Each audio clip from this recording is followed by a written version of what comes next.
Step into video game land. Welcome to Fine Time.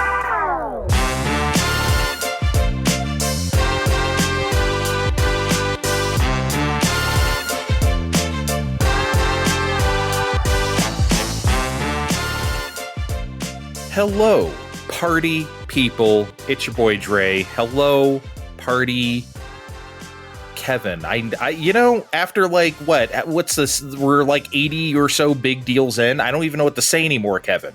You said you sounded hesitant if you even want to party with me. I do want to party with you, Steve. No, you would have said hello, party Kevin, not hello, party Kevin. See, here's the thing. Okay, full disclosure. I thought I was going to say hello, party Kevin, enthusiastically. I was like, no, that's stupid. So I lost confidence in the middle of my sentence. So I just kind of... So you tried to kill out. my confidence at the same time. Yeah, look, I'm sorry, okay? Maybe that's not the way I should have started the show, but will you forgive me, Steve? I will forgive you for your faux pas against Kevin. Okay, thank you.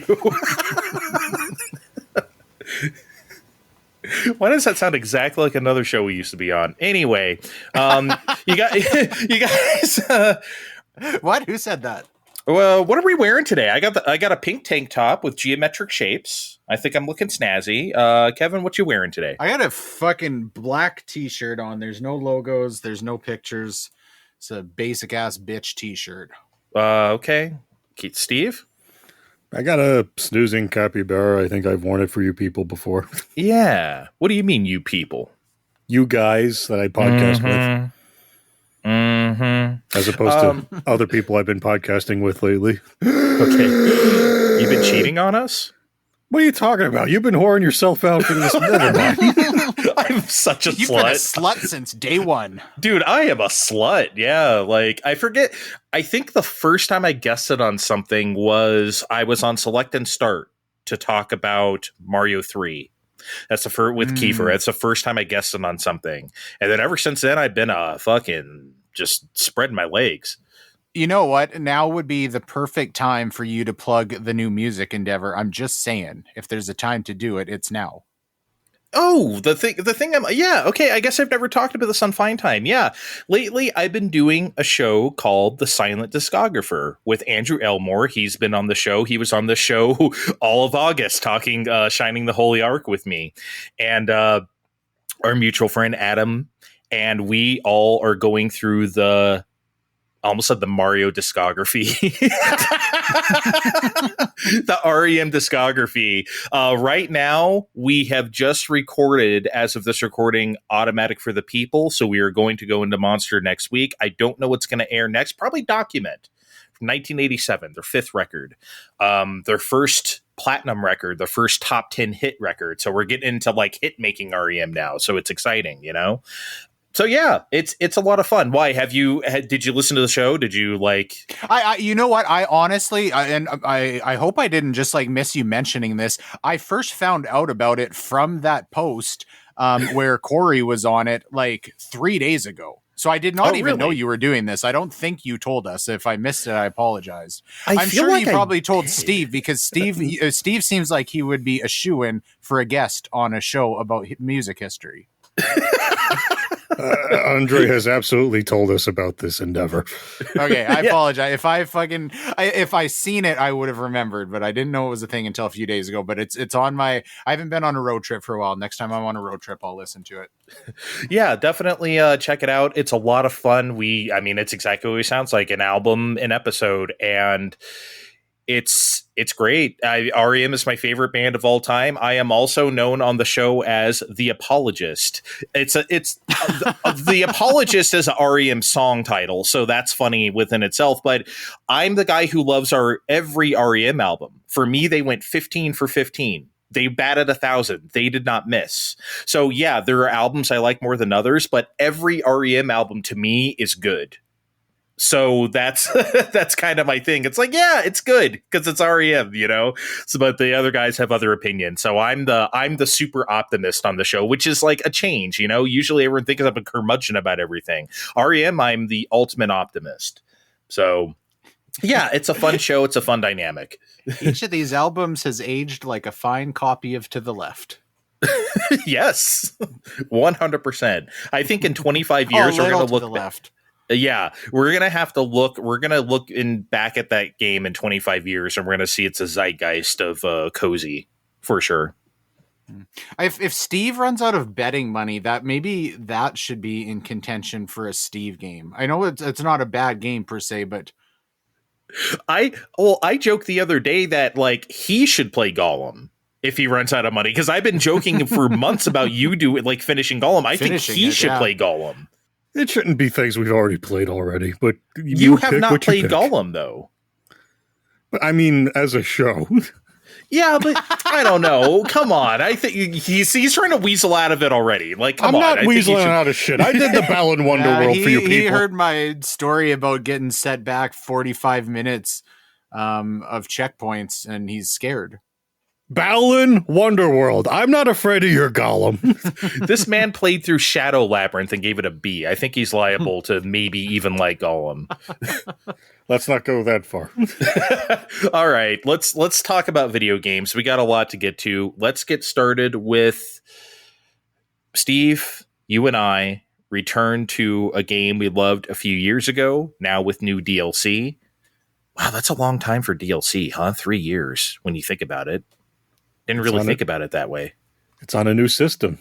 I guess so, but it's still weird. Anyway, we are, of course, talking about Kirby and the Forgotten Land plus Star-Crossed Worlds.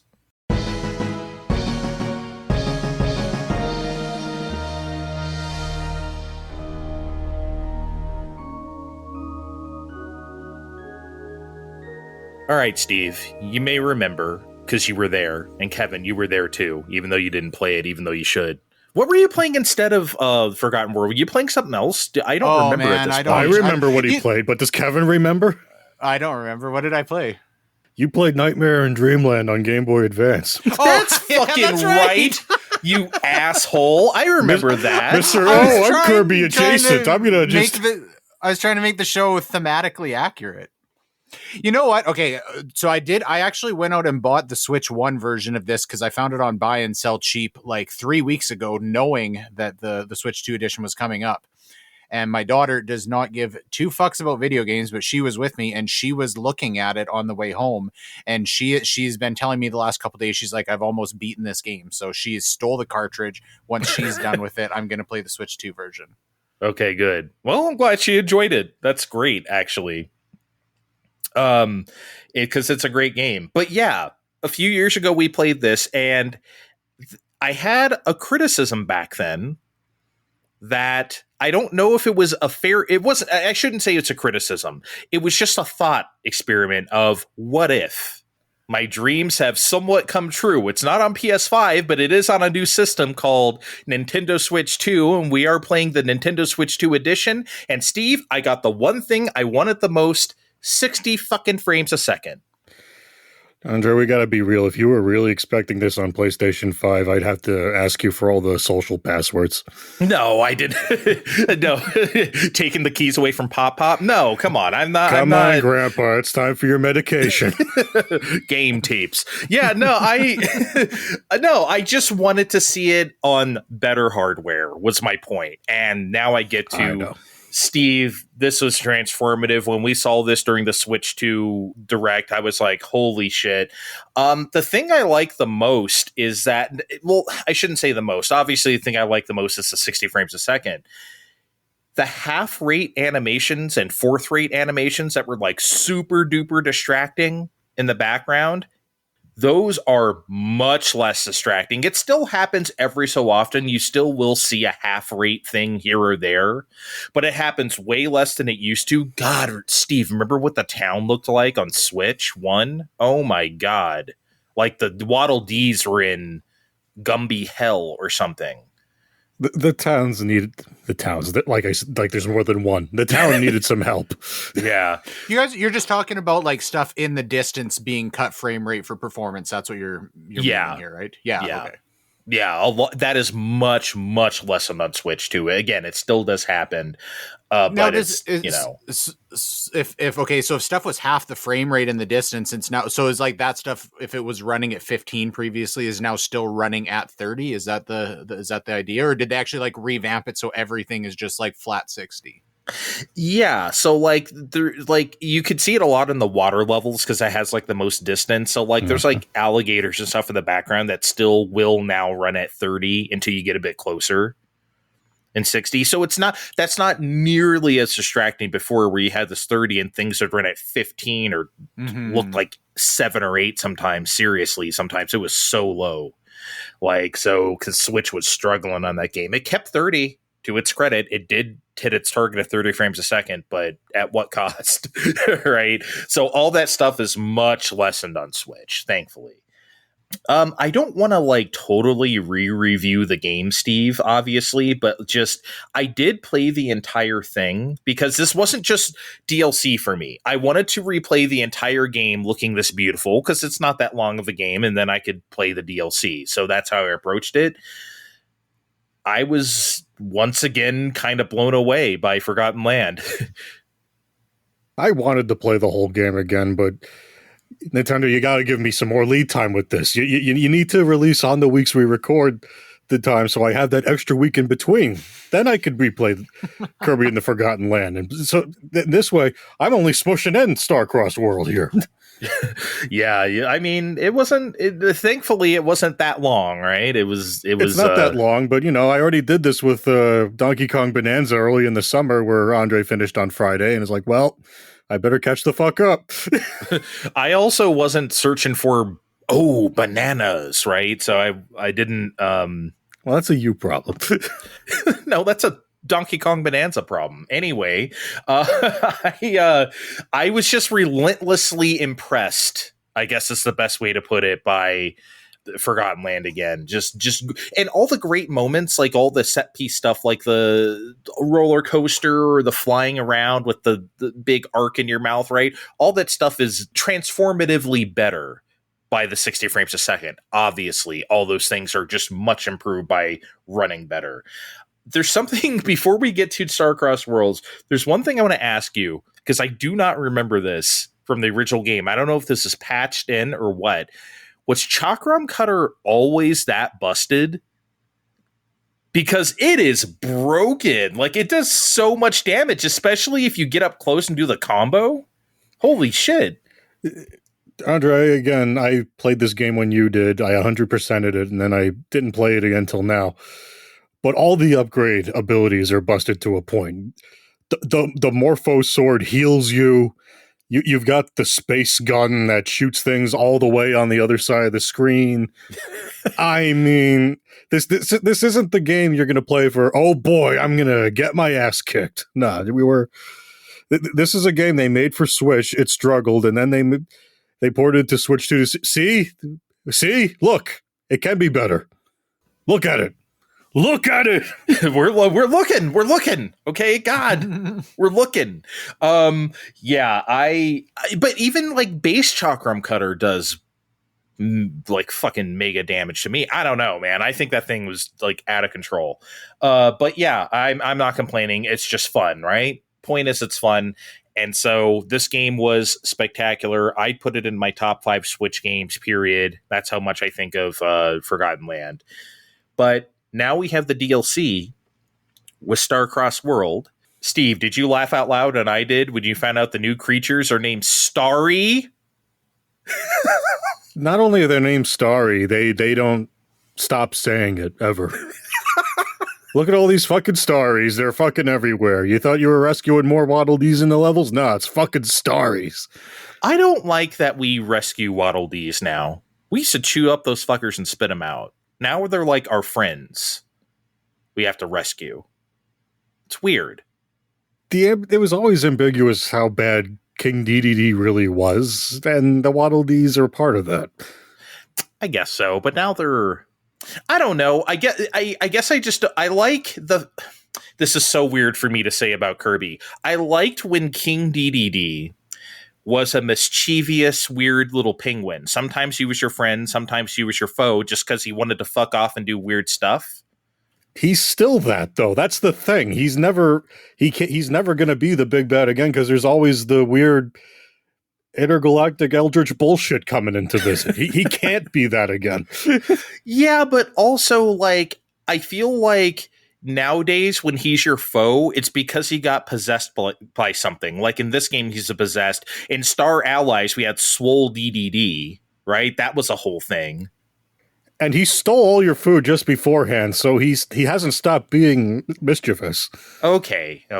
You're right. I like the mischief aspect that you lose when you have possession. Again, really weird Kirby lore, stupid shit to say, but that's the way my brain thinks. So, but yeah, they shoved in even more Waddle Dees into Starcross Worlds. Astronomer Waddle Dee, Star Guide Waddle Dee. When is the madness going to end, Steve? Okay, but Astronomer Waddle Dee has his own set of gotchas for little figurines from the levels. You know, remember them little collectibles? He has his own little sets, and it's just a cardboard box that you reach into and pay star bits to.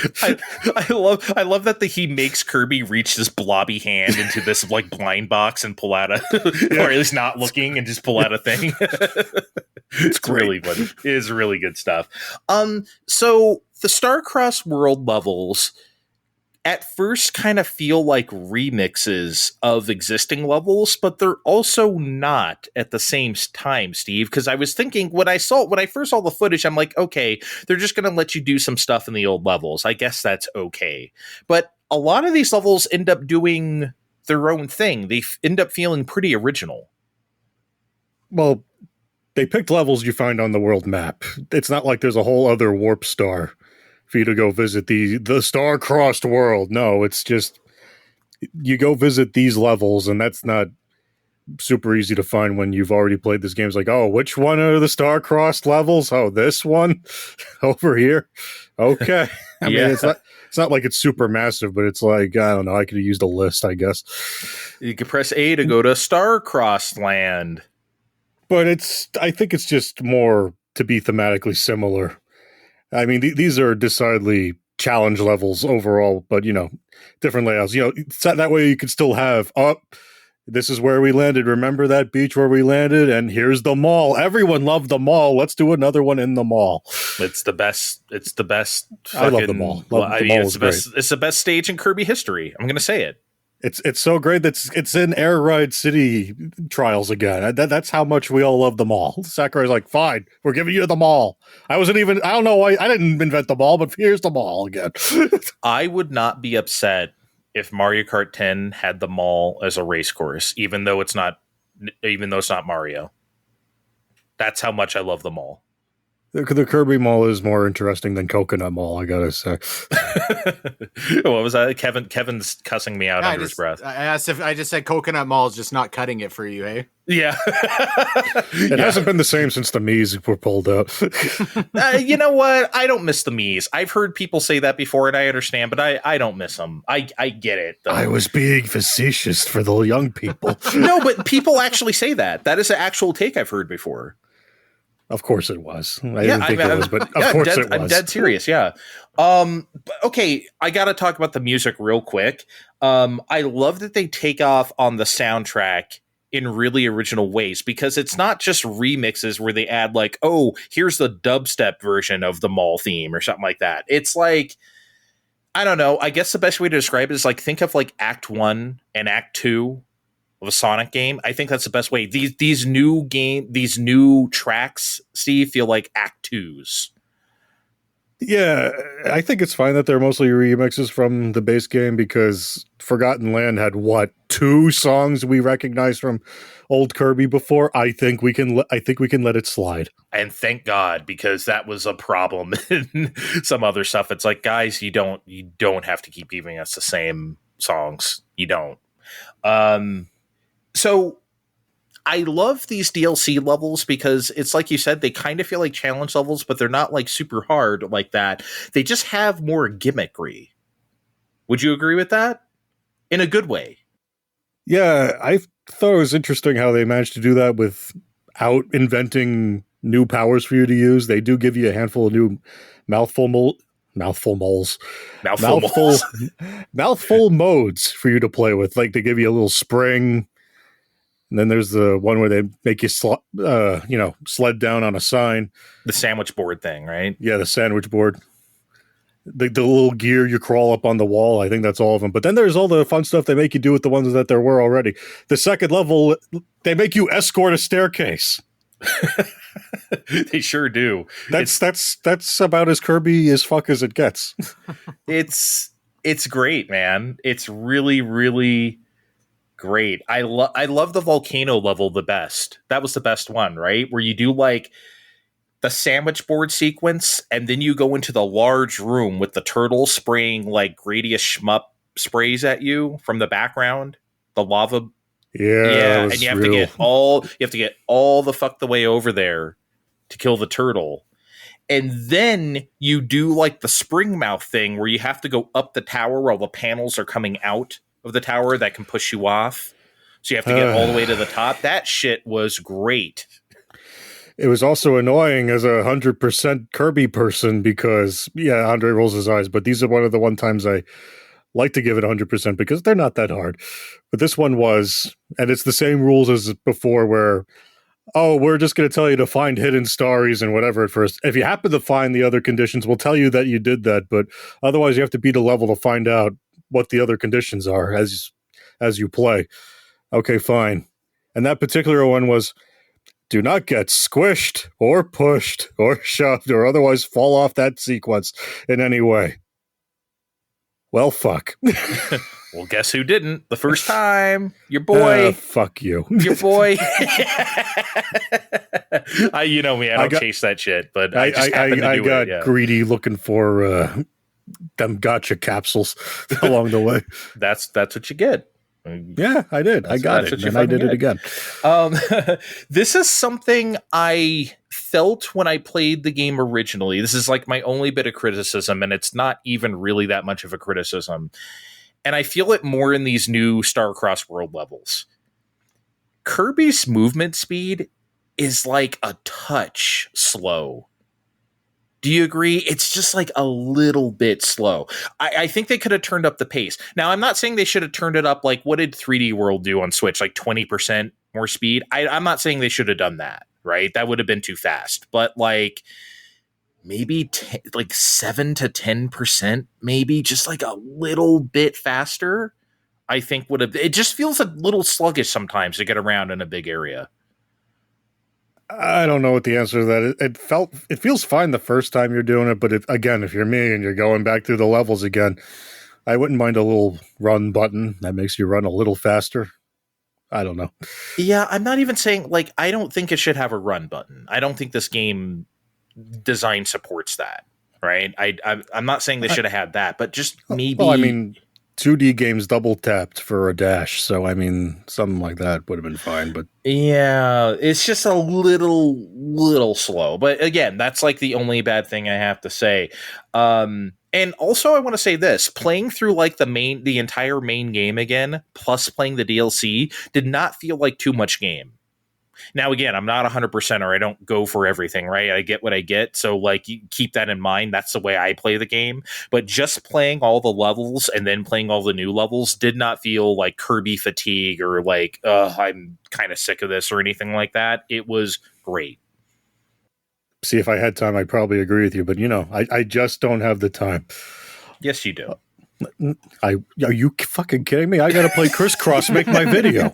Okay, but, sorry. One thing, I'm going to make a little criticism now. And this is coming from the person that probably would have bought this separately if you only charged $30 for it. I wouldn't have minded some bosses other than the finale. I agree. The mini bosses all get crystal amped up forms. Like, I just thought it was funny to see Bonker with his crystal hammer. Like, okay, I get it. It's the crystallized Star-Crossed world. We fucking get it. Crystal Wild Frosty.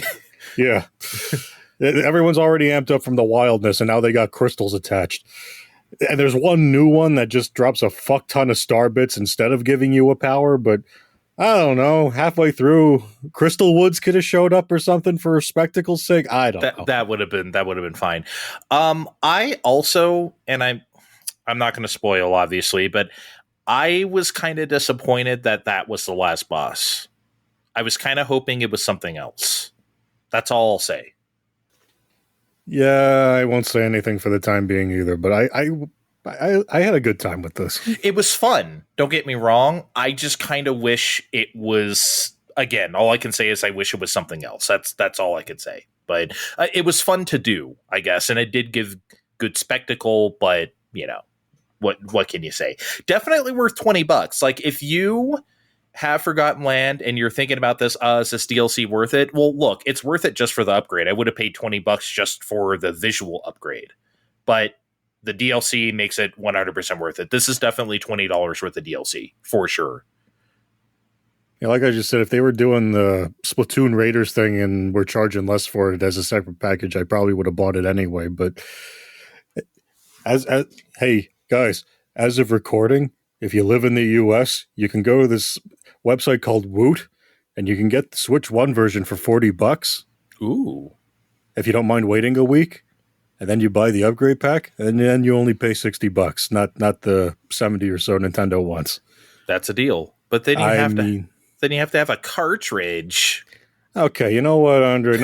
I'm saying this is for the people who might want to save a few bucks who didn't do start a podcast called Fine Time a few years ago.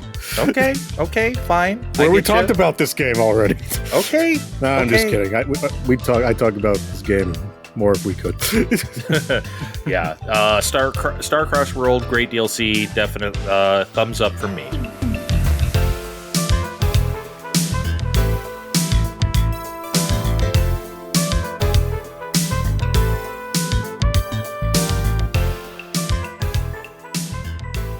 Yeah, all right. You guys shut up now. I'm going to talk for a little while.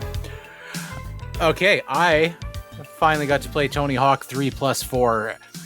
This is kind of a weird one. I was really, really anticipating this. I think, like, start of the year, this was maybe my most anticipated game for the year-ish. I would say so, dude. Yeah, guys, he has not shut the fuck up about it ever since. All year, basically. Yeah, there's a new Switch coming up, but have you heard about Tony Hawk 3 and 4? He's been all about this game in our chat. Well, here's why. When 1 and 2 came out, that was like such an experience for me. I think just seeing a new Tony Hawk game on modern hardware, that was just like, especially after the like shitty years of Tony Hawk. So it was kind of an event, and I have so much love for the first two games that I wanted to like recapture that. And honestly, 3 and 4 are every bit as solid as the first two games. They're a generation newer. I definitely prefer 3 over 4. Both great games. Here's where I kind of fucked up. So after 1 and 2 came out, I actually went back and played the original 3 and 4, on GameCube again at that time. In hindsight, I wish I would have left them alone. I think, and at that time it was like, oh, it doesn't sound like 3 and 4 are going to be a thing. So I just wanted to do it all as one, and it kind of killed the nostalgia factor. For playing the remake. Not that game's fault whatsoever. It's a super solid remake, and it was as deserving of a remake as the first two. But I think just personally, I didn't quite get the wow factor that I wanted to recapture out of playing 1 and 2. Again, not a criticism of the game. I would have thought that would have just been from the visual upgrade that would have made you feel like, I mean, whoa. That was definitely there. Like, it certainly wasn't like I was like, oh, I just played the original of these a few years ago, and I'm like trudging through it. Definitely. And so this changes some things from the first two as well. So it's fresh in different ways other than the visual remake. And that's actually what I want to like focus on. So there were two major criticisms of this game kind of before and shortly after it came out. And I want to talk about both of those, because one I think was very deserved and one I don't think was deserved. All right. So the original Tony Hawk 4 had an open world structure. They got rid of the like 2-minute gameplay loop to complete goals. You would go into much larger levels, no time limit, and you would go up to NPCs, usually like pro skaters or, sometimes famous people or whatever, and they would give you goals. And at that point, then it would give you sometimes a 2-minute goal to do just that, or sorry, a 2-minute time limit to do just that goal. And they totally scrapped that in the remake. Some of the goals have been adjusted to try and fit with like a 2-minute time limit to do everything as a gameplay loop. And this got a lot of backlash. When people first found this out, people were very upset. So then before the game came out, they came and said, well, we're gonna add a menu option, and you can change the timer as long as you want it to be. So you can go in and just say, instead of doing 2 minutes to do these goals and then resetting the run, you can change it to 60 minutes, and then you can just do as much as you want. Originally, I tried to just do it in the 2 minutes, knowing that they're saying, okay, we've kind of adjusted things, that, we've designed it around this. And despite those goals somewhat being revised, the size of those levels and just the design of a lot of the goals, such as like collecting the skate letters, it just doesn't like fit organically, especially, and this is getting in the weeds a little bit, like even talking about, go collect 5 of these things. In the original, even if you had to do that in 2 minutes, you would go to like a designated point in that map where you would then start it. Whereas the start point of your 2-minute run in this, regardless of what goals you're trying to achieve, is always anchored in the same spot. And it's doable, but it doesn't feel organic, and it doesn't really feel to me like they put much effort into addressing them changing it to a 2-minute limit for everything, and trying to like make it feel as if it fits like it should if they're going to make that decision.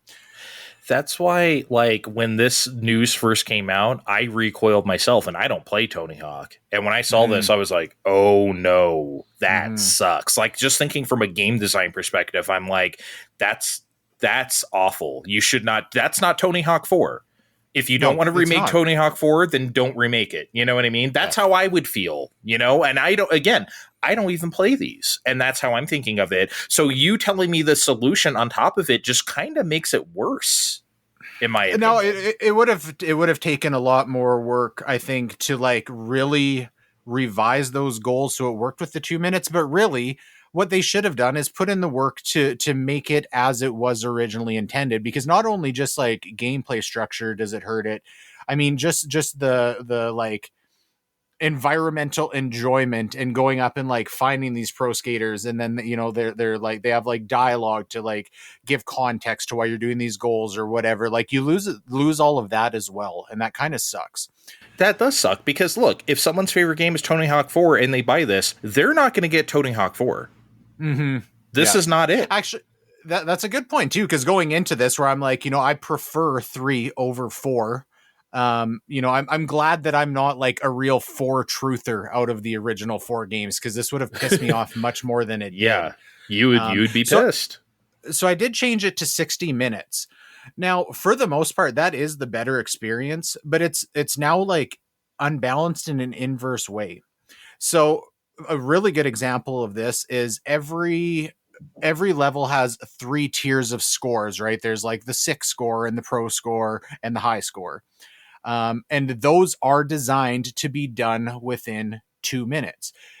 But if you just set the timer to 60 minutes, you're inevitably going to hit like the 6 score, regardless of what it is, just from like naturally going around and interacting with the level. Even if you're not trying to like do tricks, you will just automatically get it from like grinding to traverse the level at a certain point.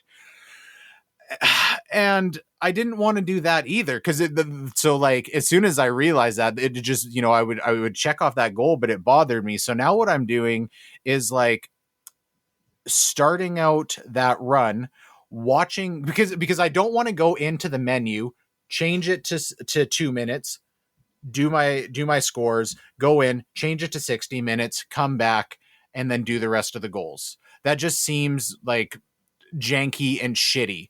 So I wound up like sitting and watching the timer to make sure I didn't get down to 58 minutes to get my 3 high scores. If I didn't, I would just manually restart the run and do that again. And that feels clunky and shitty that I'm manually watching a timer to like set this goal for myself that I've arbitrarily decided should be, because it should be done within 2 minutes. And I don't want to just like check these goals off because I was skating around the level. It just doesn't feel good. So there's no like great way of handling this. This is some Atari 2600 bullshit, I gotta say. Oh, let's just keep messing with the switches to make the game play the way it's supposed to. Yeah. Oh my god. Yeah. Did you ever do that shit during gameplays or flipping the switches? And it's just like, oh god, what is even happening to my game? I did that shit all the time. All of what you're saying, Kevin, is an excellent example of how intentional like gameplay design is. Basically. And I think that's something we're losing with all the, you know me, I go on my old man rants about all the what people call quality of life, quote unquote, and all that stupid shit that I usually reject. There's a reason why games were made the way they were made. And you are 100% showing that right now with these complaints. You break the entire game if you just do stuff like that. So you're having to like try to piece this together yourself, and it should never be that way. They should have just remade Tony Hawk 4. Yeah. And I mean, it's such a like, they did outside of this, they did like, it's as solid of a remake as the 1 and 2 one was. So it's frustrating to see such like a glaring omission. It's not like they like, you know, decided to do 3 and 4 and like halved the budget and just did a shit job. It's just this like thing that just it because everything else does feel quality in here, like it makes it that much worse in a way.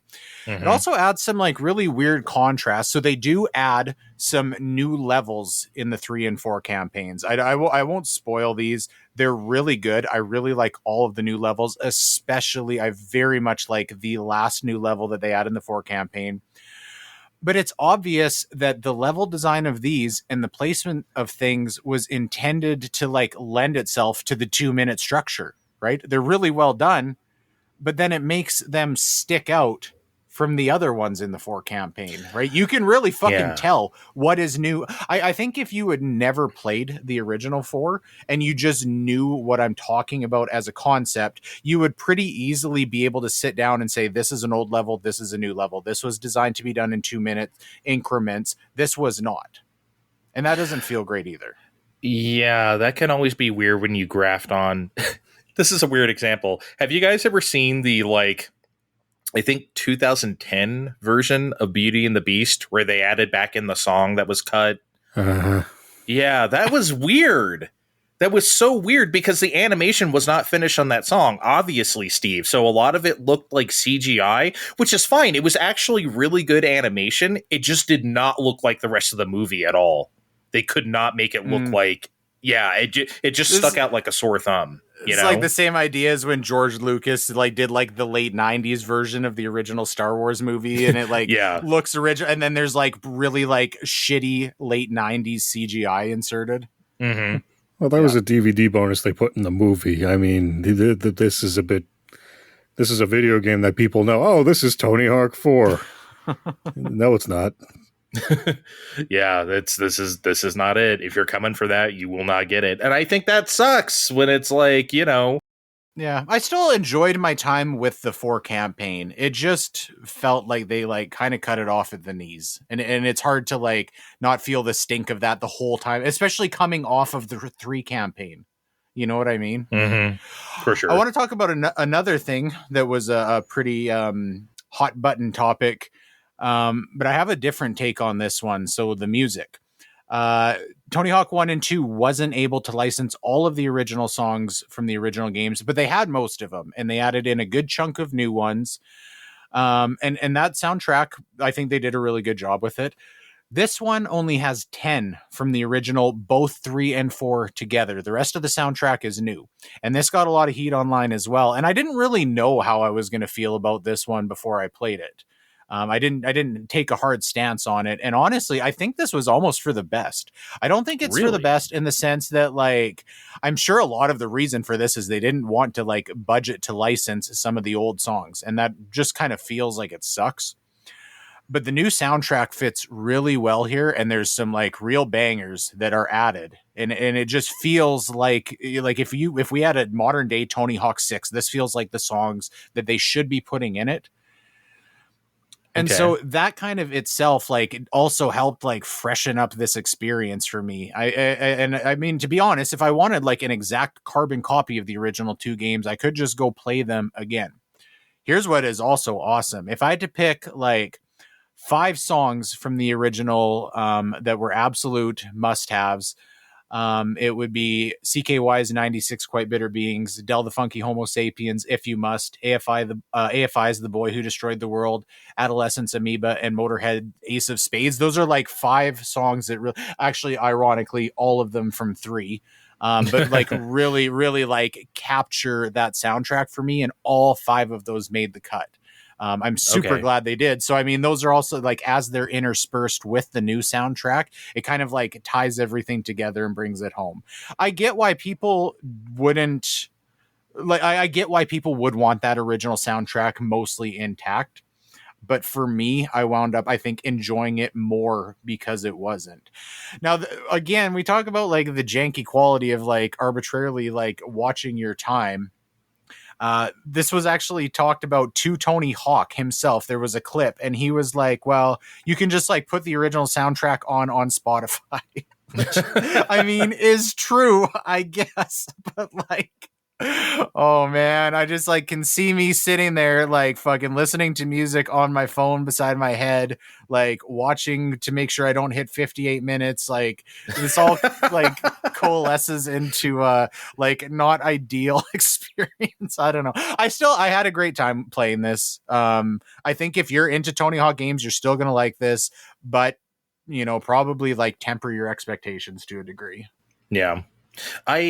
It is important about the music, though, because I feel like, I mean, something near and dear to my heart, Jet Set Radio, they couldn't get all the music when they did like the 2012 version. They got most of it. They got almost all of it, but they couldn't get a couple. I think they also, like the real key ones, they couldn't get the Guitar Vader songs, I think. It's been a long time since I played it, but it was like, those are the ones that are like key, you know, those are Jet Set Radio, you know, but hey, it happens sometimes. What can you do? It's still a great game. But when music is so part of your game, like Jet Set Radio, like Tony Hawk, it does matter, you know? So yeah, I'm not going to run to, I can bust out my Guitar Vader CDs and listen to those, but it's not really what we're talking about here. On a disc, Andre?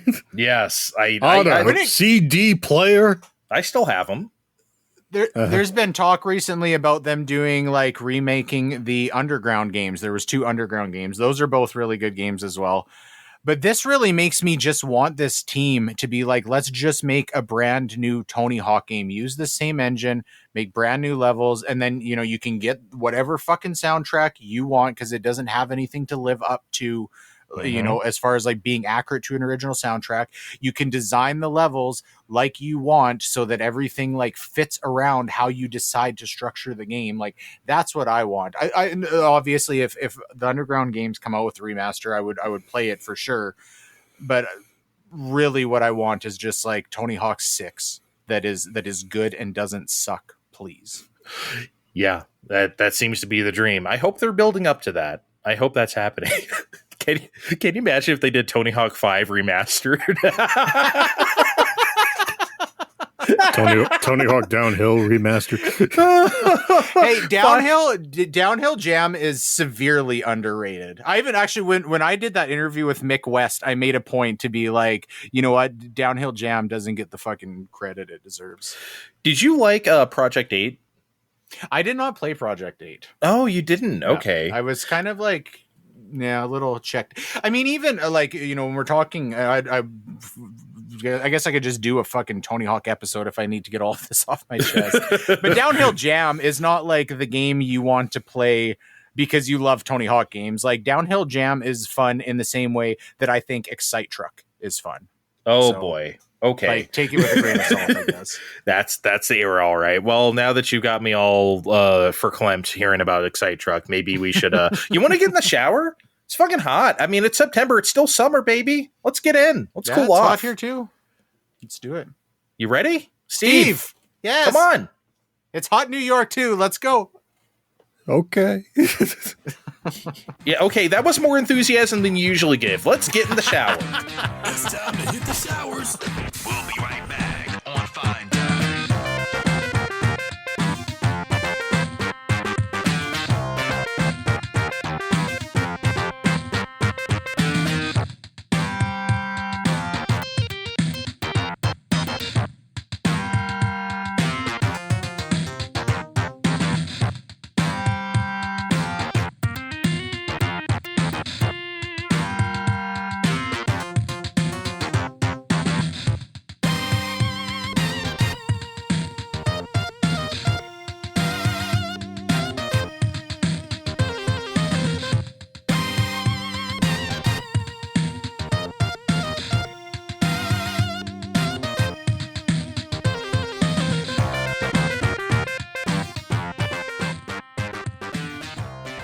All right. Still dripping wet. I'm just going to air dry today, Kevin. I don't want to, like, use a towel. I'm just going to sit here and drip. Whenever I do that, then my butt crack kind of like slips amongst itself, and I don't like that feeling. Yeah, I understand. It is weird. Yeah, without getting personal, that's just a bad idea for me too. No, none of that. Man said without getting personal. Dude, we're talking about our fucking butt cracks being wet. Like, can we stop the pretense? It's fine. Me pretending to have pretense is what still makes this funny. No. Me being mad at your pretense is what makes this funny. All right. There was a number of demos that came out over the last couple of weeks, but we wanted to talk about a couple of them real quick. So one of them is, I don't know, what is this segment called? Demo Roundup. Demo time? Thank you, King DDD from the cartoon. I feel like we did that bit last week, though, so I don't... who cares? So... one demo we all played was Luminous Arise. Or as Also Kevin known might as say in the Lumines past. Arise. Yeah, I was gonna say Lumines Arise. Oh god, I love that Mizuguchi came out with that video of how to say luminous. It was so good. It's so fucking good. So, well, it shows that Kevin wasn't the only one, right? So, you know, he was not alone on this. So yeah, if anyone doesn't remember, this was revealed during Summer Games Fest, where it's basically Tetris Effect for Luminous. This is the best way to describe it. Mm-hmm. So we're like, oh yeah, we're all about that. They had a demo, very limited demo. I think by now it's gone as of this recording. It's out of there. Yeah. Anyway, so we played it while it was active, and I thought it was really, really great. This is definitely the best Luminous experience I've ever had. Like, I think the reason why I always felt a disconnect from Luminous, like in the PSP days, is that, like, I didn't get the gameplay. Like, there's two colors and it's just 2x2 squares. It's just like so simplistic, and like I didn't really get that it's not just about that. It's about the visual and like the audio visual experience as well. But I wasn't really getting that on PSP too much. You know, it wasn't really until Luminous Remastered on Switch, when they had like the haptic feedback and the Joy-Con and everything. It was like really cool. I was like, oh, now I get this. Right? It really wasn't until then. So Luminous Arise was high. I was like, oh yeah, I want to play this. And it delivered. The Chameleons? Can we talk about the Chameleons for the next 45 minutes? Holy shit. That was crazy. I can't wait to play more of this. That was so fucking cool. So yeah, I liked it, Steve. The people who bought a PSP to play Luminous in 2005 are going to love this thing, Andre. Oh, man. Oh, yeah. I really dig the everything it's trying to do, but it's not a secret. I'm not the biggest fan of the game. I'm not really looking to get into a spiritual, sexual level with Luminous. Why not? I'm just not. I mean, it's still Luminous at the end, and that's what it's supposed to be, but it's just not for me at the end. I mostly played the demo because Kevin came on as all, I can't see the shadow drop thing. I'll get there. I didn't say I can't see it, but I did like this too. I wasn't sure how sold I was because there's already such a like audio visual vibe focus on Lumines. So I thought it was cool, but I was like in practice, how much is this going to change it? But it definitely does take it to a whole other level, and it's 100% was like worth giving it this treatment. Yeah, as Steve mentioned, I don't know why. It's not like I couldn't see the outline, but I've never had I've never had trouble playing Lumines before, being like completely confident that the column I'm about to drop my bricks in is like the column I think it is, and they do have that outline in here, but I just kept finding myself like flicking my eyes back and forth, like up and down, being like, am I in the right column? Am I in the right column? I even went into the menu to see if there was like an option to like add a like thicker border or visual outline or something to that, and there's not. That's something I really hope they add in the final game, because I don't know, it just kept throwing me off like a little bit. Yeah, I definitely did not feel that. Yeah, because you played it before both of us. I was like, okay, I'll see what I feel when you told us about this. I was like, okay, I'll see what I feel when I play it, and I did not. I did not feel that. I've heard a little bit of that in Tetris Effect as well. I think it's a little more telegraphed, though. It's been a long time since I played Tetris Effect, but I feel like it's a little more visually like there. I definitely did not misplace anything in Luminous. Maybe as it goes on, there might be scenarios in which it may happen, but it definitely didn't have that, even with the chameleons attacking my every fiber of my being. Yeah, it was very visually sound for me. You gotta take it easy on the edibles there, Andre. Okay, sorry. My eyes are older than they were, so okay. It could do with an accessibility slider. I won't go, Kevin. You suck. Yeah. I understand how that happened. It just didn't happen to me. But yeah, Luminous Rise, definitely, I'm here for this shit. I can't wait. We also played the demo for Lost Soul Aside. Oh, man. If you don't know what this is a character action game that has been in development for years, and then Sony picked it up. So now it's like a PS5 thing. I don't even know. I think it's coming to PC as well. And it's... Steve, I don't even know where to begin. This was wild. You promised me secondhand on the internet that I was going to get some very special voice acting. I got some very special voice acting. It is. What is going on? I can't even tell who's talking half the time. At first, I thought the lip flap wasn't firing, but then I realized like his ghosty guy was like talking, but there's no indication that he's talking. I didn't even know he could talk. So I just thought someone was talking who was like unseen, or his lips weren't moving. It made no sense. And that's how the game starts. It's like, oh, what is happening? And like, okay, so I think it looks really good. It's uneven. There's a lot of like FSR fizzle. It's almost like Final Fantasy VII Rebirth level of like, oh, sometimes the resolution is just struggling on this. But like Rebirth makes it worth it because of its entire look.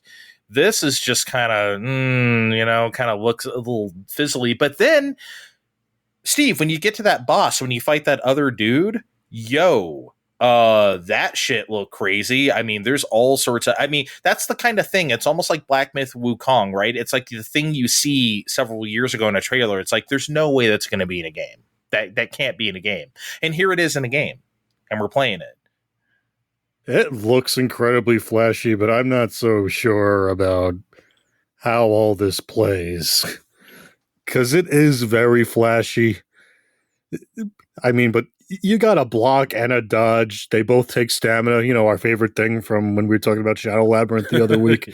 Yeah. And neither one seemed to actually do anything. And then, Steve, there was like a move where like you do a combo, then you flash blue. Then you press like R2 to do something else. Did you catch that? I was like, what? And then, but half the time that felt like it didn't do anything either. It took me but I think you were like charging up moves that do the R2 moves, but by just hit and getting hit. But I don't think this is the start of the game. I think we're taking a little bit in because there's this little girl that's like following us around too, and we seem to know her for a while, and she just follows us to this island. And it's like, oh, we'll save your game here. I'm like, okay, clearly I'm missing context. Can we just call the main character Noctis? Because that's exactly This is so Final Fantasy 15. It's crazy. Like.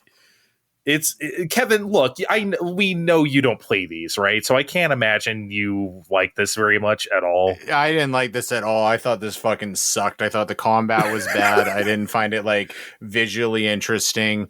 Yeah, you know what? So that the first, like, the blonde guy you fight, it took me 3 tries to beat that guy. And I don't even know what I fucking did different on the 3rd try, because he like does these sword attacks and then just the swords go out everywhere over like a fucking square mile. And then the, like, you know, along the ground, there's like the giant circle that gets bigger that I think you're supposed to block on, but I'm sure I was like timing because I would be like, okay, this is coming. I'm going to get way the fuck far away. So I'm ready for it. And I'm sure I would block at the right time. And I was still taking damage. I just didn't know what the fuck was going on here. I thought this blew. The feedback is poor. You don't sometimes know why you're getting hit or if you're getting hit, Steve, because sometimes you look at your health bar. It's like, what the fuck happened to my life? Like, what? You know, and it's like, I didn't even know I was getting hit there. So that sucks. If you're going to have all the spectacle, you need better feedback to the player. Hey, you're taking damage right now. But it doesn't have that? This isn't a very good video game.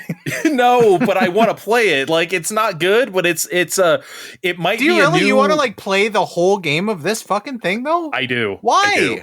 Because what the fuck is wrong with you? It looks so stupid. I want to see the whole thing. Did you see? Okay, after you guys both beat that boss. After that cutscene was ridiculous. They go into like Dragon Ball Z mode and they're like hitting each other and they're flat. I mean, what the fuck? It just turned into an anime all of a sudden.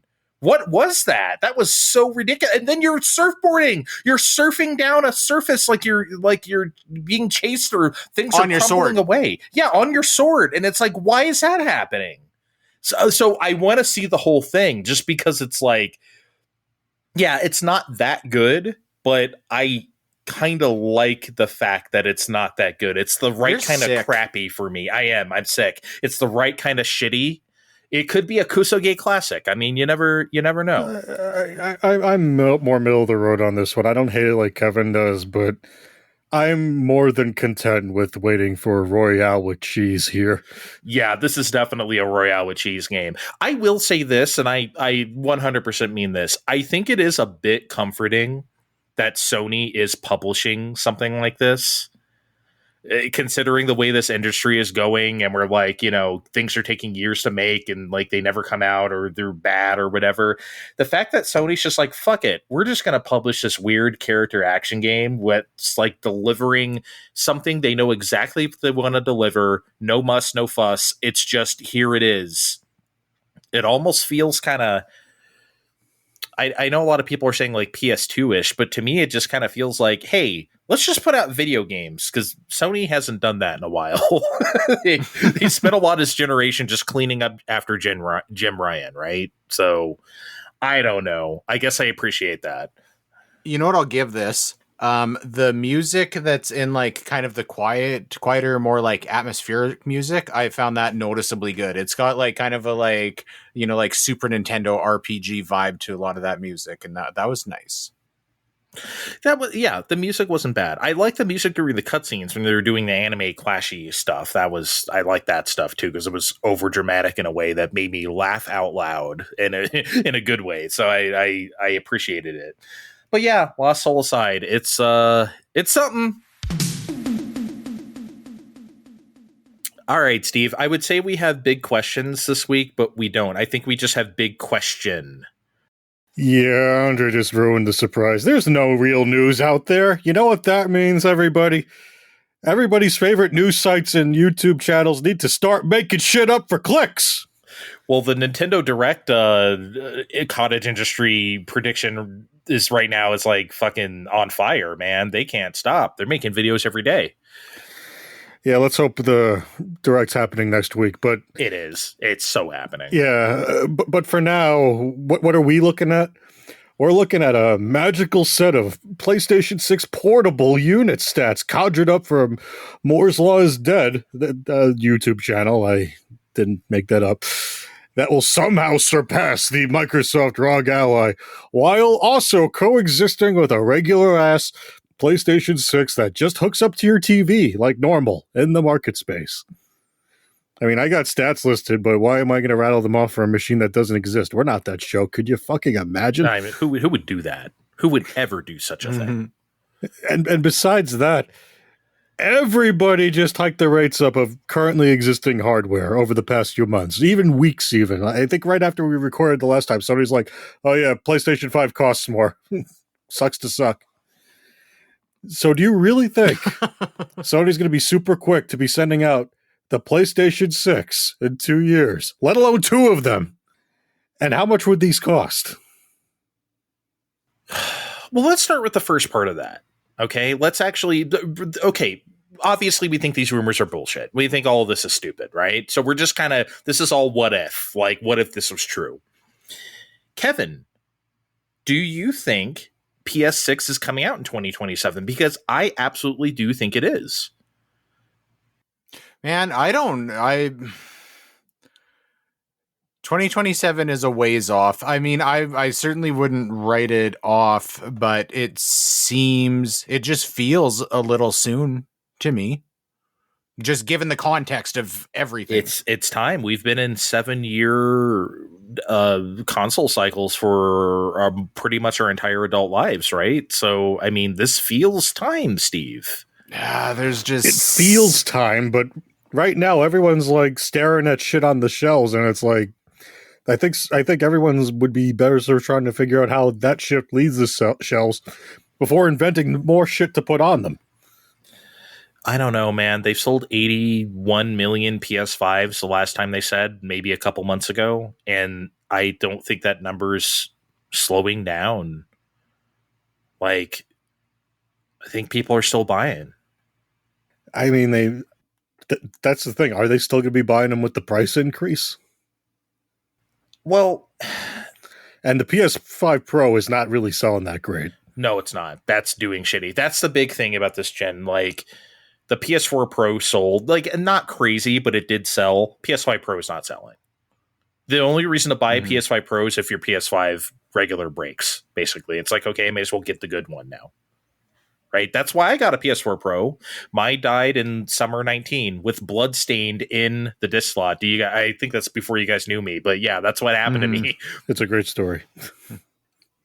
If your PS5 died right now, would you replace it with a PS5 Pro though? Would you do you have any incentive to like spend the extra money to like do that? Do you think that's worth it? That. Yeah. Mm-hmm. Really?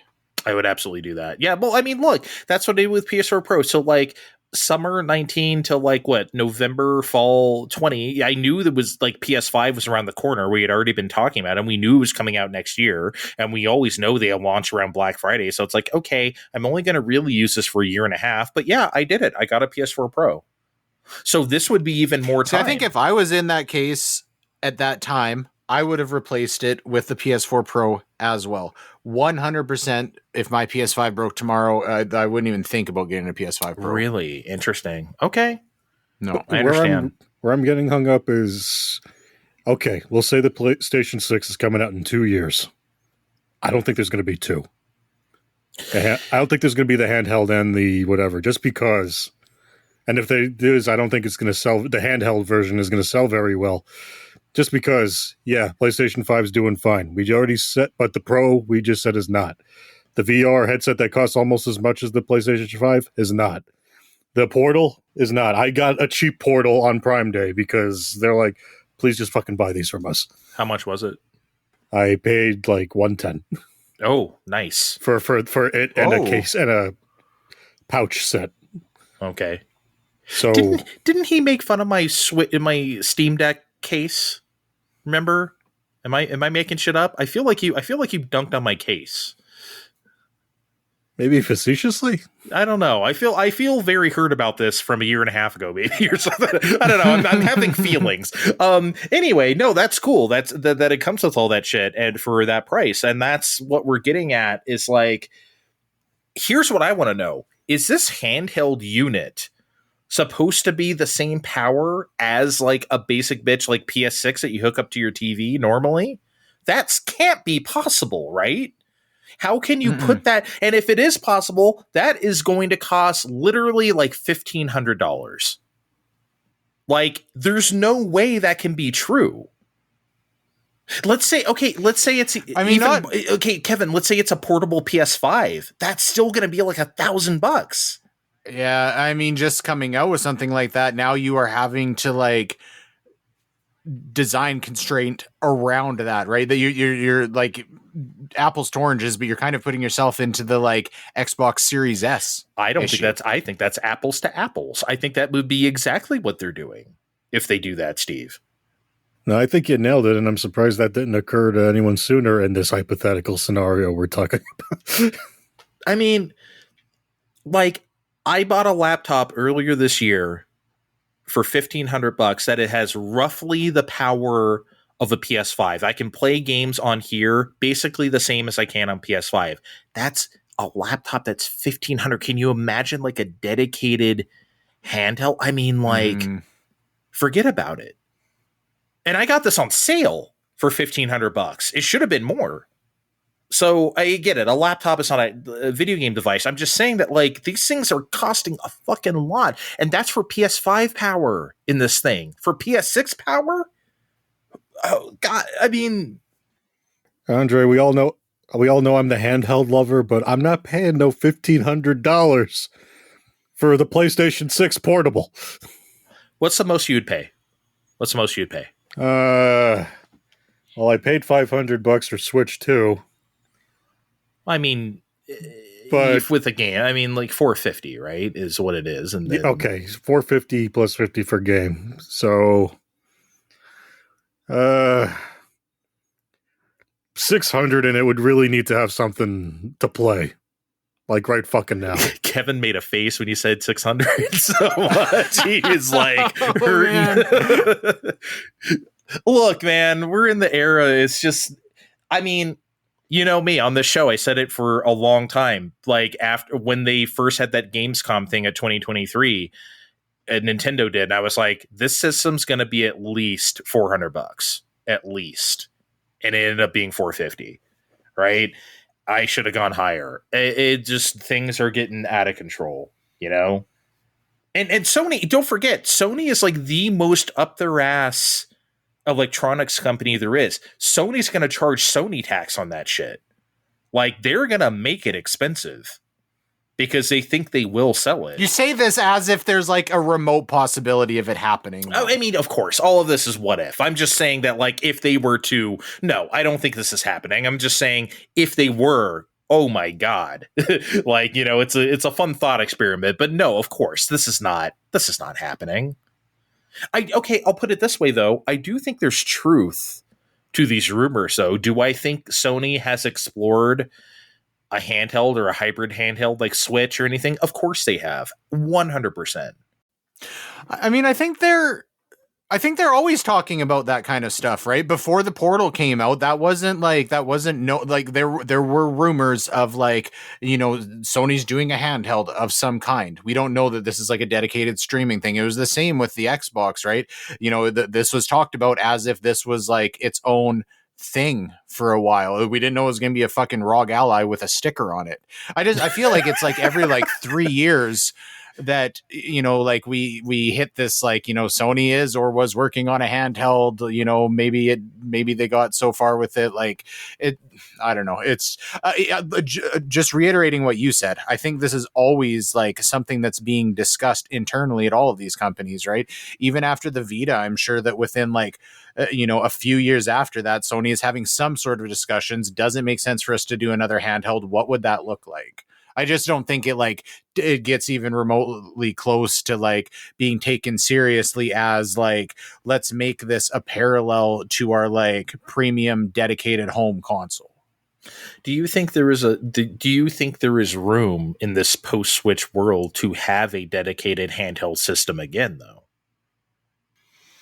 Like, can there actually be a Vita, another Vita, or a 3DS or something like that? Is there room to have that? Not like in the traditional sense, I don't think. I don't see. I don't know, right? I think that market has like gone very specialized, like a play date or something like that, Yeah, right? Like yeah, something that's that's- very It's like very hobbyist oriented. yeah. I'm not. So I'm trying to think of like on a mass market scale though that they're going to sell like tens of millions of units of. It's tough for me to see that right now. And they did not sell tens of millions of the Vita here. No, I think worldwide maybe 10, maybe. Which, like, look, that's not a terrible number. You can sell like hardware to that fan base. I mean, Nintendo did it with Wii U, right? It's just that like it didn't light the world on fire.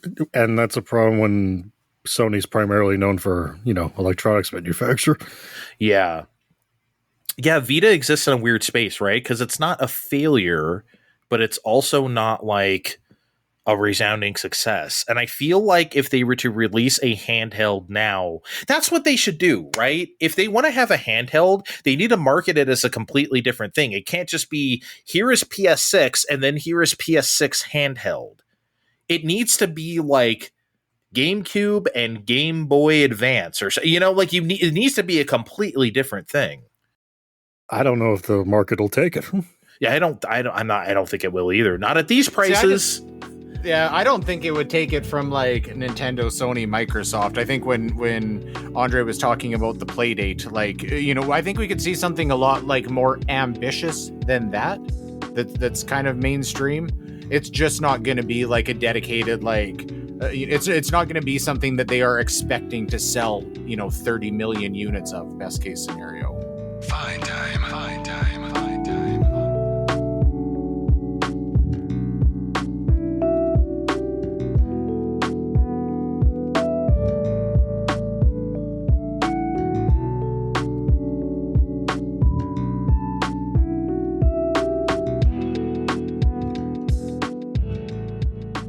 All right, guys. I have a little bit of a weird prediction that I want to run by you guys. And it's not a wild out there prediction. It might be kind of safe. We'll see what you guys think, okay? Obviously, throughout this episode, we've been referring to a Nintendo Direct that is definitely happening next week. We all believe it's happening. Here's what I believe is going to happen in this. New Zelda. It's coming out in 2026. An actual Zelda, not like an Echoes of Wisdom or something. New ass, real ass Zelda. It's time. Tears of the Kingdom is getting to be 3 years old? It's time. 3D. Yeah. Full ass Zelda. Man, I think you're fucking like way out to lunch on that one. I think Really? we're like definitely gonna see some Zelda shit soon. I think. Yeah, I don't know. What was the development time between Skyward Sword and Breath of the Wild? I think to An say entire Wii U console cycle. It was like 6 years. Like I think Skyward Sword was 2011, and then Breath of the Wild was 17. Now 17. Yeah, and then I don't Tears think of the Kingdom 3 was- years from Tears of the Kingdom. Like I get that, that was they were reusing a lot of assets from Breath of the Wild, and I'm sure they could have been working on something in tandem. But I think for like. The Switch is going so strong, and if they want to like change it up and not just do Breath of the Wild 3, I think they're going to be like really polishing something up like real special. I can't see it getting turned around in 3 years for all intents and purposes. but the fact that like Tears of the Kingdom used so much from Breath of the Wild is the reason why I think that. They could have been cooking this whole time. Like, Tears of the Kingdom is reusing a lot of stuff already, so that frees them up to be like, kind of do something else, Steve. I think it's happening next year. I think it could happen next year, but I don't think we're going to see it next week, just because next year is going to be Zelda's 40th anniversary, and I think they might want to really lean into that. Isn't that all the more reason to release a game next year? I don't think Nintendo thinks in terms of anniversaries, mind you, but I mean, they've been doing that since Zelda turned 25 in 2011. That's when Skyward Sword came out, and that's they do all the 5s and 0s for the bigger games now. Yeah, the Game and Watches and yeah, but like they've been doing stuff for Fire Emblem all year quietly.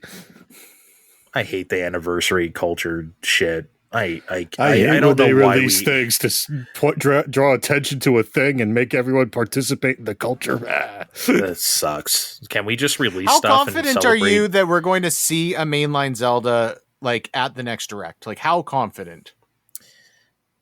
I'm pretty confident.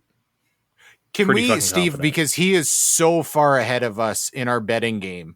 I feel like I don't think we're seeing this at all. I think we should open up a special bet for him.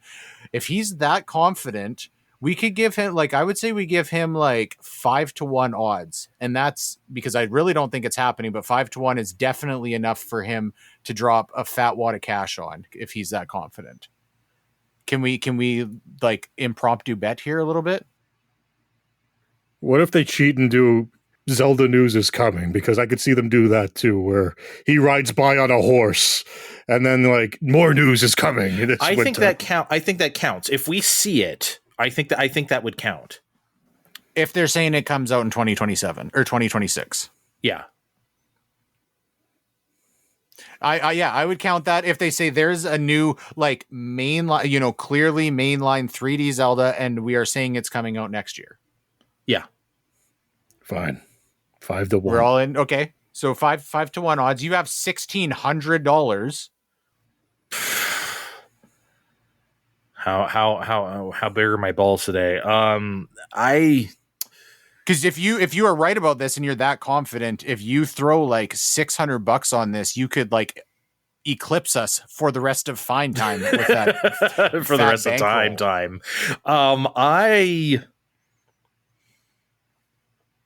6-1, 5-1, 5-1. Let's do $200. Oh, come on! Lock it in. You have $1,600. We're giving you a special bet. He locked in $200, Kevin. We have to just accept it. It's pretty pathetic of you, but okay. Wow! I'm just saying for like opening up a special betting just for you, and you're dropping like, I don't know, like 15% of your money. I did not on something get that here. You are claiming to be very confident about. I did not get here by betting willy-nilly. I've gotten here by very smart investments over these 3 years. You guys have been in the shitter about to play shitty games because you have made bad investments. Lock it in. All right, it's locked in, but I'm still judging you. All right, well, when I look back, some of mine were kind of worded funny, but I'm letting it slide for the sake of comedy. I didn't realize this would result in offshore betting at this time. I'm glad I brought this up. That's that's good. All right. Yeah, I mean, if I'm gonna be fucking salty if you walk away with $1,000 out of this, even though it's imaginary money, I will still be salty. I'm feeling it. And I look, you guys know me. I always make fun of the Nintendo Direct people. Oh, we're going to see Mario and Zelda. They think they're getting Mario and Zelda every Direct. I really do think this is a Zelda Direct. I do. So, all right. We'll see. I'm not discounting seeing Zelda. I do not think it's going to be like a mainline 3D, fucking. If it's not that, then what is it going to be? It's not going to be Echoes of Wisdom 2. What, Link to the Past remake, 1-to-1 remake in the style? Like, what? I mean, I don't know what they could do. Link Between Worlds? Link Between Worlds. I do still think that the Oracle games have a chance of getting the remake treatment. That would be I would like that more than a new 3D Zelda, honestly. That would excite me more. So good. Especially if it's in like one package, you don't need to use the fucking password things for the rings and everything. If it just works. They're not going to Pokemon us. They're not going to, I mean, I hope not. You say that like Pokemon isn't mostly an online experience where we just get everything we want eventually anyway. That's fair. I mean, yeah, but this is like, okay, shut up. Okay, it was my shitty analogy. Okay, don't Pokepal me. Pikachu. All right, can I talk? I have, Okay, go ahead. I have something Go ahead. to share, an expose, if you will. Okay. Okay, I want to set the stage. There's been discussion lately about the Reese's Oreo, thing. Mhm. And, so we've been talking about it, of course, as you would expect. And I recently found out that it's not coming to Canada, at least not for right now, maybe in the future. Unrelated, maybe a week or so ago, Andre in the group chat drops a picture of a KFC pickle menu. And he's, and I was like, we gotta fucking do this for Fine Time. This is kind of like what we do, especially given what one of the menu items is. And I'll get there in a second. And he was like, I don't really want to do that. And I said, I don't really want to do that either, but I feel like we need to. So I said, I'll check if it's in Canada. As it turns out, it's only in Canada. So these fucking guys get Reese Oreos and I have KFC pickle menu. What is included in the pickle menu? There is a pickle chicken sandwich. The pickle chicken sandwich comes with a bun and chicken and a lot of mayonnaise, as you would expect. There is also some like fried pickles on top. I think some like extra pickle seasoning and an absolute fucking shit ton of like just cut pickles on the bottom. So they weren't cheaping out on the pickles. Okay. We have like pickles fries supreme. I don't know the official name of it, but you get like your bowl of fries that's topped with mayo and some of the like fried pickles and then like definite pickle seasoning as well on here. So think of like, like the like shakers you would put on popcorn for like, like white cheddar seasoning. That's kind of what we're talking about here. So Steve, it's got to be like mostly dill and like, Yeah. And what else? I wonder. I don't know what goes into pickles, honestly. Pepper. Depends on the pickle, but I'm sure it's going to be mostly dill for a fast food chain. Yeah. We have pickled chips, which is just like thinly sliced fried pickles. And then to top it off, they have pickle Pepsi. This is like the main reason I was like, all of this other, because I don't like go out of I'm not like a pickle crazy fan, but I'll definitely eat pickles if there's pickles on a serving tray with meat and cheese. I'll totally eat pickles. Sometimes I pull the pickles off of my burgers, but not because I don't like them on there. I just find pickles are like a little bit overpowering for being on burgers sometimes. That's why I usually don't like them. Yeah, it definitely doesn't gross me out if I take a bite of a burger and eat pickles. So I was pretty agnostic on this, except for the pickle Pepsi. That fucking grossed me out. The pickle chips were pretty good. They're definitely like they're pretty crispy, so it makes sense they call them chips. That wasn't too bad. The pickle fries were pretty good. They were a little cheap with the sour cream. The pickle chicken sandwich was quite good. There was two mini sliced pickles on there, but you know what really brought it home? I had the last time I had a KFC sandwich was, I don't know, maybe like 2 years ago. And I don't get KFC in general that much anymore because I've told these guys at length about how I feel KFC has like really gone downhill over the last few years for a number of reasons, especially their macaroni salad used to be bitchin' and it sucks now.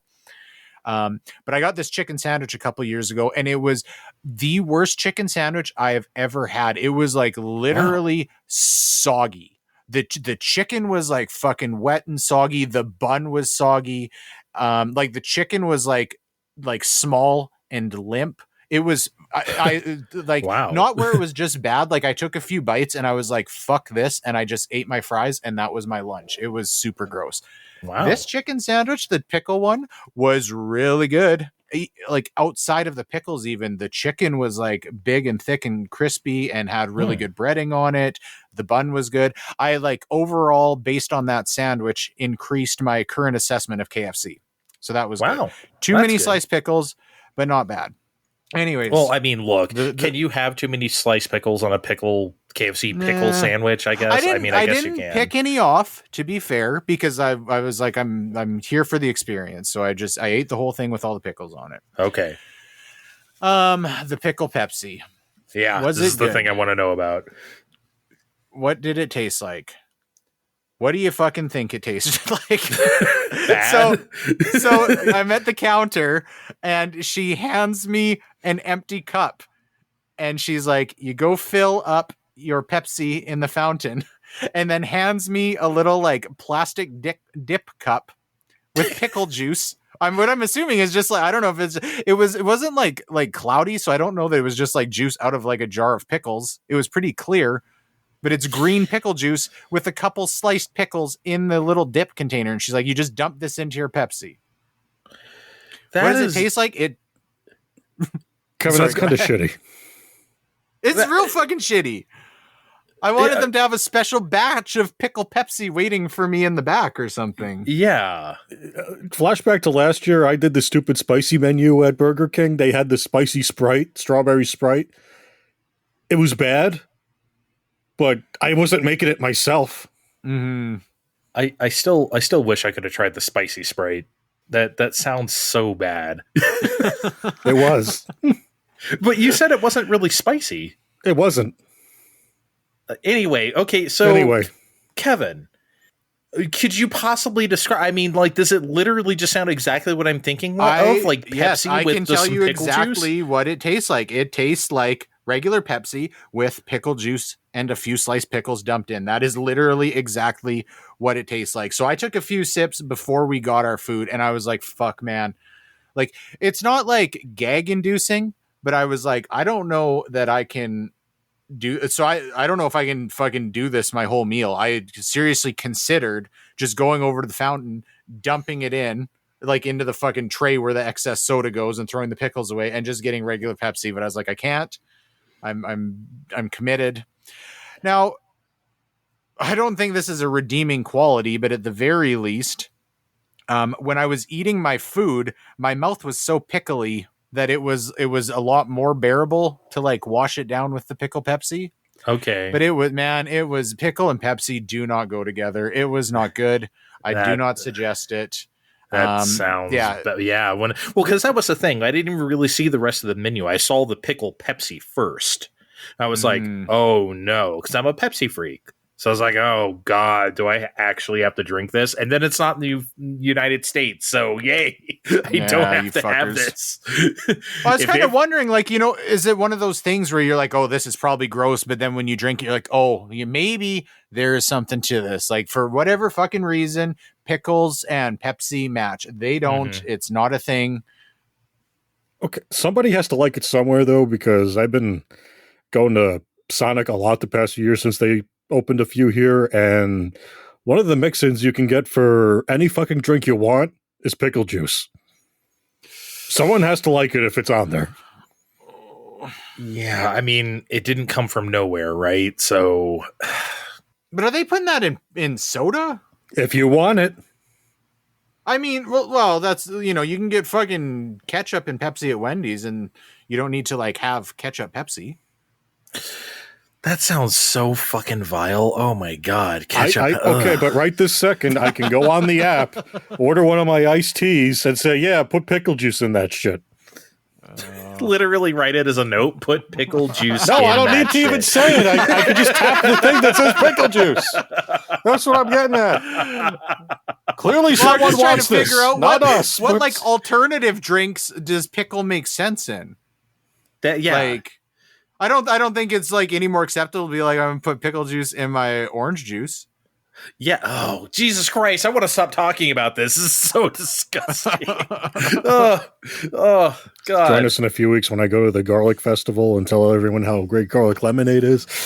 You know what? That sounds way better than it is. It's so good. Pickle Pepsi. Okay, I would try that. I'm not trying pickle Pepsi. See, I don't think that sounds good, but it definitely sounds more appealing than pickle Pepsi. Oh, and I literally like 2 hours after I ate this, I was still burping up like strong pickle taste. It was fucking. Yeah, Dill will do that. I'm so glad I can't burp. So, All right. I have another topic. I haven't told these guys about it, but I want to bring this up before we wrap up the show. Okay. So you guys know how I like to like dig up things that we've fought about before and then just make us fight about them again, because I like that. We love that. So occasionally on this show, the game The Messenger gets brought up, and these guys are always like, oh, fuck The Messenger. And I'm like, okay, you guys, The Messenger was, why are you going so hard on The Messenger? And they go, well, Kevin, we didn't expect it to turn into a Metroidvania. And they bring up a pretty good retort. They say, Kevin, you didn't even finish The Messenger. So why are you fucking arguing with us? And so I've always been like, I need to like take the time. So I have went back, I restarted The Messenger, I finished it, I collected all of the seals you can find in the game, I downloaded the DLC, I played the DLC as well. I'm 100% versed in The Messenger, and I still think you guys are wrong about it. I will give you the portion. So when you get to the Metroidvania portion of the game, do we need to go? Actually, Kevin, it's an action adventure. Do I need to change up my? We've already crossed the bridge. Okay. I'll we already hate you and your opinion right now, so keep going. It's fine. So they give you like riddles basically of where you're supposed to go next. And it's like some of them are pretty easy to figure out, but you don't really know on the map where you're supposed to go. It's pretty loosey-goosey where you are supposed to go next. You can go to like the guy in the shop and give him 300 of like whatever that currency is, and he'll like pinpoint on the map where you're supposed to go to figure out that riddle. That doesn't necessarily feel great, and I definitely did that a number of times when I was doing that. So it's not, it doesn't give you like, it doesn't like organically put you in the right direction, and it doesn't really give you like good context of where you need to go. However, I will say that I liked that portion of the game just as much as the like purely platformer portion of the game. Here's something that always gets lost when we talk about The Messenger. I was already pretty much out on the game before it turned into that. I was pretty sick of it.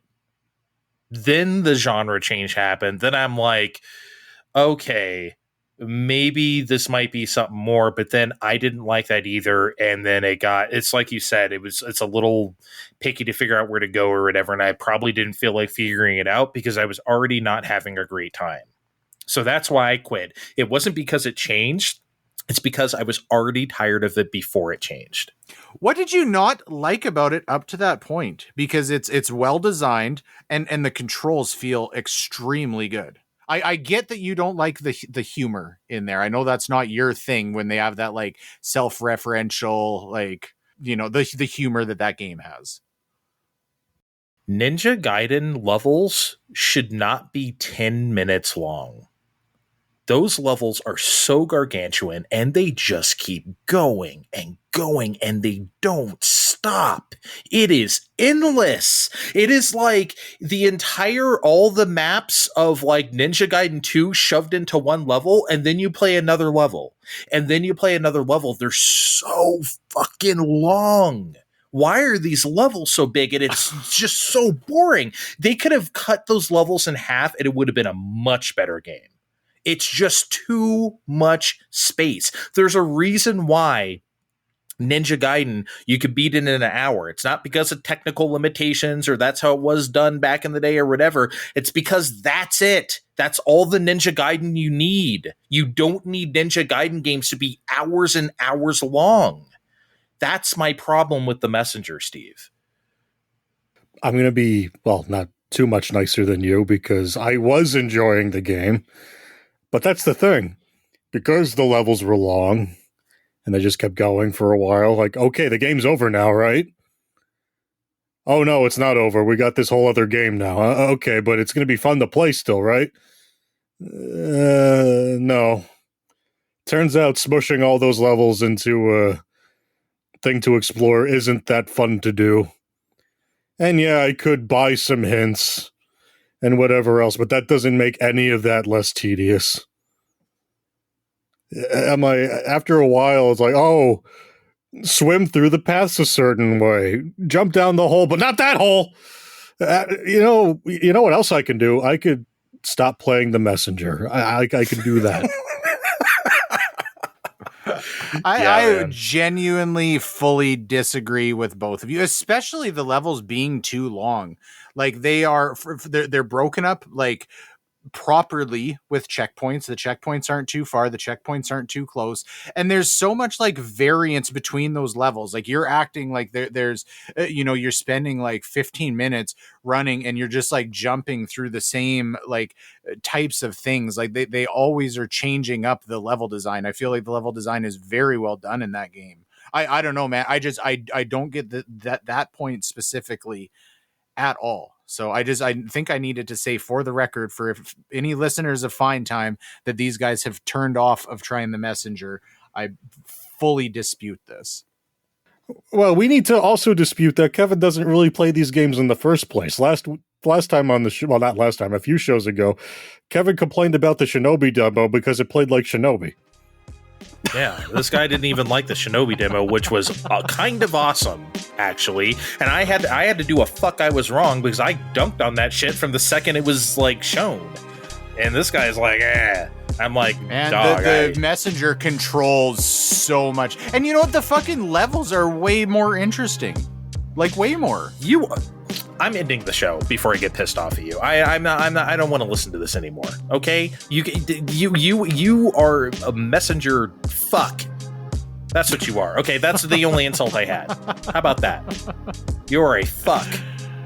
And you guys have I 90% of the time I respect your guys' takes, but I think you are fucking way off on this one. I'm not gonna take shit from the guy who talks shit about Shinobi too. You know what, Steve? You're right. That great call by you. This guy, that demo was awesome, and he's like,